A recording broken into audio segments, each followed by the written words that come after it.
À Brassocato, nous sommes ici, comme tous les dimanches, on vient quand on est à la feria, place del Cabildo.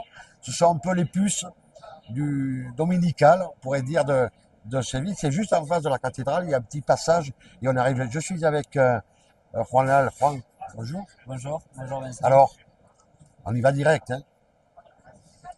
Tu as toré le dimanche de Pâques, le dimanche de résurrection, et depuis ce jour-là, on voit apparaître des publicités, ou en tout cas des images où tu as marqué Juan Leal, le jour de résurrection. Qu'est-ce que ça veut dire?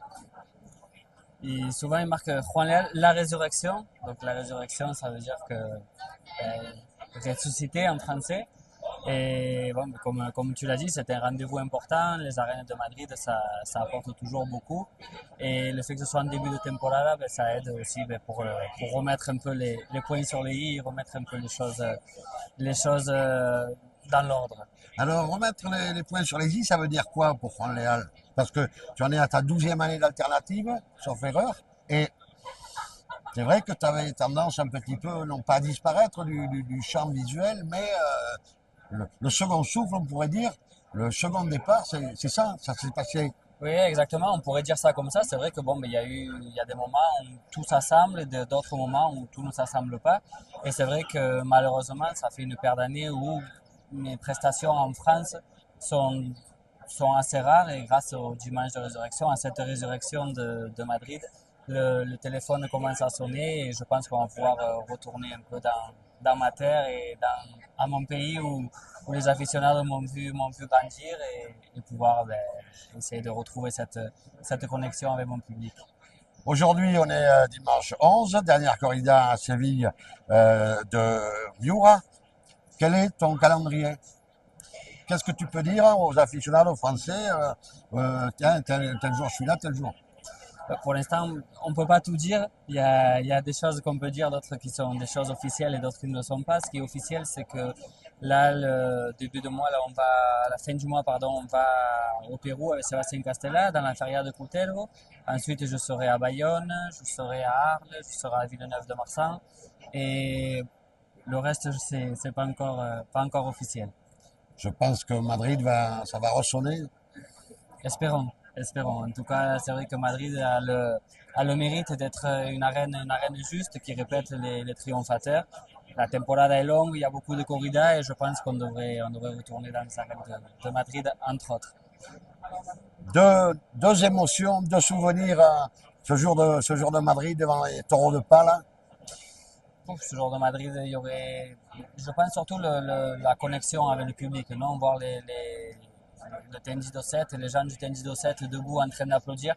C'est pour moi, en tant que torero, c'est un saut, non? Un saut et un l'aval de ce Tendido en particulier qui souvent avait du mal à me comprendre. Ouais, et particulièrement à toi, ils t'en voulaient. C'est ça, Hein. c'est ça. Et là, ils se sont. D'avoir Ouais. réussi à renverser cette situation, je pense que ça serait vraiment le souvenir à garder de cet après-midi.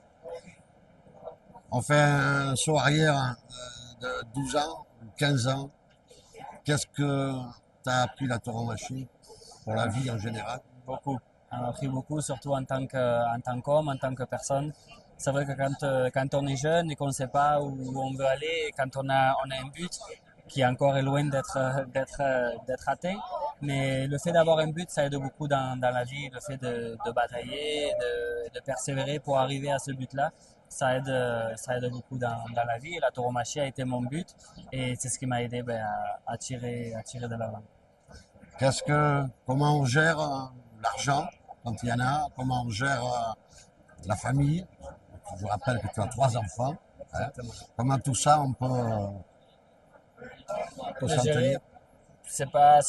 l'argent, ça va, ça vient. Des fois il y en a, des fois il y en a pas.